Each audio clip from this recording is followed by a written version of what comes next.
So hello students, last video में हमने आपका 1.4 एक्सरसाइज क्वेश्चन देखा था सॉलिड स्टेट केमिस्ट्री क्लास 12 का। इस वीडियो में हम आपका 1.5 क्वेश्चन नंबर देखेंगे। Okay, so will see what is the question is. आपको क्वेश्चन में पूछा हुआ है how can you determine the atomic mass of an unknown metal. ठीक है, आप कैसे किसी अननोन मेटल का एटॉमिक मास डिटरमाइन कर सकते हो if you know its density and the dimension of its unit cell. मतलब आपको पूछा गया है कि कैसे आप किसी का एटॉमिक मास, किसी अननोन मेटल आपको दे रखा है और आपको पूछा है इसका एटॉमिक मास निकालो, और आपको क्या इन्फॉर्मेशन दे रखी है, आपको इन्फॉर्मेशन दे रखी है डेंसिटी के बारे में एंड आपको dimension of its unit cell. Dimension मतलब हमें पता है, जैसे हमें उसकी जो फॉर एग्जाम्पल क्रिस्टल है उसकी लेंथ, ब्रेथ एंड हाइट दे रखी है। ठीक है, that is the dimension. But आपके इस चैप्टर में हम आपको फिक्स करके रखे हैं क्यूबिक यूनिट सेल के बारे में। तो क्यूबिक यूनिट सेल में क्या होता है, आपकी सारी की सारी डायमेंशन ए होती है, राइट, मतलब इक्वल होती है, हम उसको ए से रिप्रेजेंट करते हैं एंड उसके जो हमारे एंगल्स होते हैं that is also equals to 90 degree. ठीक है ना, तो हम इसके बारे में डिस्कस करें, तो ये हमको बेसिक नॉलेज अपने दिमाग में रखनी है। Now how will approach this question. बहुत सारे बच्चों को इसमें डाउट होता है कि हम कैसे लिखेंगे। ठीक है, आपको सिंपल से पूछा हुआ है एटॉमिक मास कैसे निकालते हैं। So you know the formula, आपको फॉर्मूला पता है, but yes when you are writing this question in examination, examiner don't know the formula, right. Examiner को थोड़ा फॉर्मूला पता है, सो आपको एक्सप्लेन करना पड़ेगा how will you approach this question in a proper way. हम इस वीडियो में सीखेंगे। सो सबसे पहले जो इन्फॉर्मेशन हमें दे रखी है वो Here we know the density and dimension of its unit cell। मतलब जो भी मेटल दे रखा है उसकी हमको क्या दे रखी है, हमको डायमेंशन दे रखी है, हमको डेंसिटी दे रखी है। Now from the very well known formula जो हम क्लास 7th 8th से पढ़ते आ रहे हैं, वी नो दैट कि डेंसिटी जो होती है that is equals to mass by volume, right. Now इस क्वेश्चन में हमको एक यूनिट सेल की डेंसिटी दे रखी है, तो मतलब अब यहाँ पर फॉर्मूला क्या होगा, हम निकालेंगे density of a unit cell. So density of a unit cell will be equals to what? Mass by volume. So यहाँ पर क्या होगा, जब हमने बोला density of a unit cell means that is equals to mass of a unit cell, right? And next one is equals to divided by the volume of the unit cell. So ये हमारे unit cell के case में हो गया।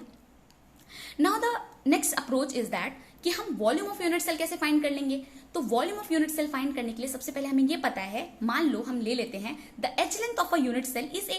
आप चाहो तो उसको बी भी ले सकते हो, बट ज्यादा कन्वीनियंट और अल्फाबेटिकल ऑर्डर ए से स्टार्ट होता है, इसलिए हम ए से लेते हैं। ठीक है, तो हमने मान लिया the length of a unit cell और अ क्यूबिक यूनिट सेल आपकी ए है। तो अगर ए है तो वॉल्यूम क्या होगा, वॉल्यूम होगा ए क्यूब, राइट। इतना हो गया हमारा। सो इससे हमको क्या पता चल गया, हमको पता चल गया volume of a unit cell that is equals to A cube. इसके बारे में पता चल गया, इतनी बातें पता चल गई।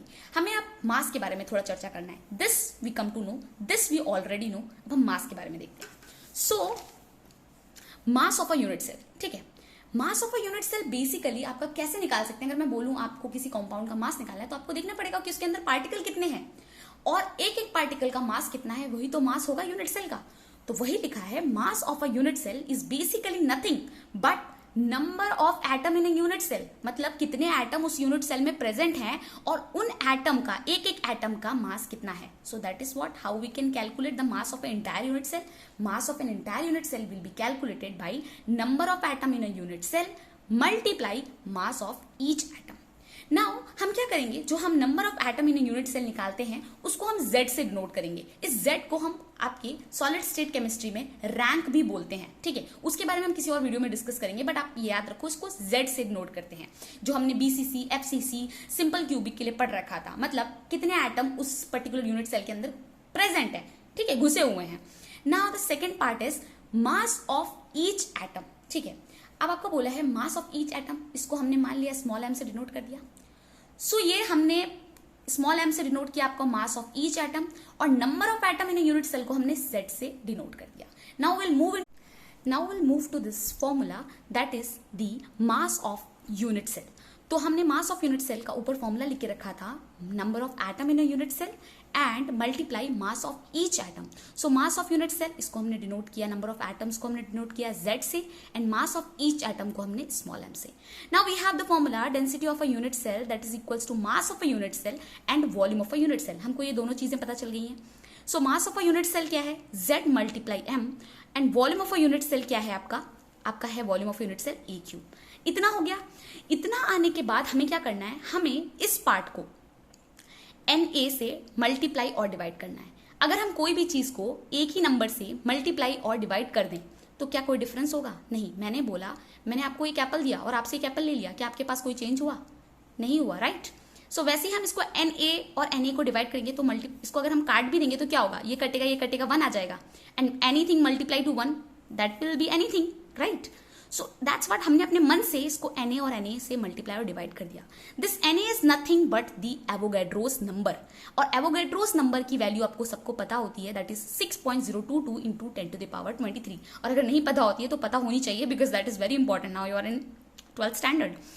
Now we have the formula density is equals to Z into M into Na। अब ये M इंटू Na को हम ब्रैकेट में इसलिए दिखा के रखें because we can use it as a different thing. और इसको क्या किया हमने, A³ multiply Na। Now this M into Na, ये नथिंग, यानी क्या है आपका, ये आपका एवोगैड्रो नंबर है। एवोगैड्रो नंबर का मतलब क्या होता है? आपका मोल होता है, राइट? मोल होता है। सो ये मोल है basically. This mole is multiplied with mass of a unit cell. So basically ये टर्म आपकी क्या होगी, ये आपकी हो गई 1 mole mass of an atom. ये मास ऑफ एन एटम था small m, small m is the mass of an atom. इसको मल्टीप्लाई कर दिया हमने एवोगैड्रो नंबर से, and Avogadro number is nothing but a mole, right? So mole ही है ना, एक मोल है। सो हमने इसको मल्टीप्लाई किया तो हम बेसिकली, इसका मतलब क्या हो गया, इसका मतलब हो गया 1 mole mass of an atom. And this 1 mole mass of an atom is nothing but atomic मास।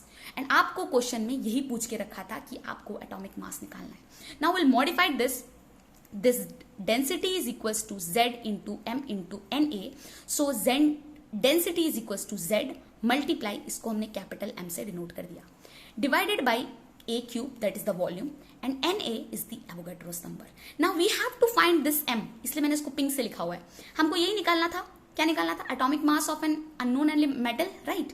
ना हम इसको यहाँ पर रखेंगे, मतलब राइट साइड में लेके जाएंगे, बाकी सारे टर्म्स को एक साइड लेके आएंगे और ये वैल्यू अननोन की निकाल देंगे। We know the density, we know the volume and Na की वैल्यू तो हमको पता ही है।